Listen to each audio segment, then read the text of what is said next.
60 বছর বয়সে কোটি টাকা দিয়ে কি হবে?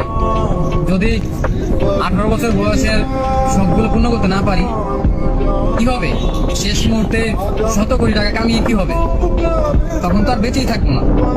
এখন এই বয়সের সবগুলো যদি পূর্ণ করতে না পারে, ছেলে মানুষ বয়স 18 হওয়ার পরই সে বাস্তবতা শিখে যায়, সে পরিস্থিতি বুঝে নিতে শিখে যায়। দায়িত্ব কি জিনিস তাকে শিখাতে হয় না, এমনিতেই বুঝে যায়। 18 বছরের পর একটা ছেলে বেকার থাকার যে কি যন্ত্রণা সেটা কেউ বুঝবে না। একটা ছেলে মানুষ বেকার, একটা ছেলে মানুষ ইনকাম করতে পারে না, এই কষ্টটা কেউ কখনো বুঝবে না। প্রত্যেকটা মানুষ তাকে ভুল বুঝবে। অথচ শেষ বয়সে এসে 100 কোটি টাকা দিয়ে কি হবে? আমার এই 18 বছর বয়সের যে স্বপ্নগুলো, যে সকাল রাতগুলো, আমি তো সেইগুলো পূর্ণ করতে পারলাম না।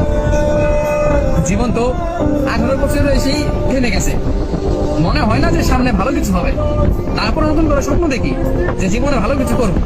অথচ 18 বছরটা পার হতেই এখন মনে হচ্ছে যে জীবনটা এখানে থেমে গেলে ভালো হয়। আর সহ্য হয় না। এত কষ্ট, এত যন্ত্রণা, এত চোখের সামনে বারবার ভেঙে পড়া, এগুলো সহ্য হয় না। একটা ছেলে জানে, বিশ্বাস করেন ভাই, একটা ছেলে জানে যে কষ্টগুলো মানুষ দেখে। বয়স 18 হয়ে গেছে, তার ইনকাম নাই, তার স্বপ্ন পূরণ নাই, তার শখ আল্লাহ সব মিশে যায়, মানে সব ভেঙে যায়, চুরমার হয়ে যায়।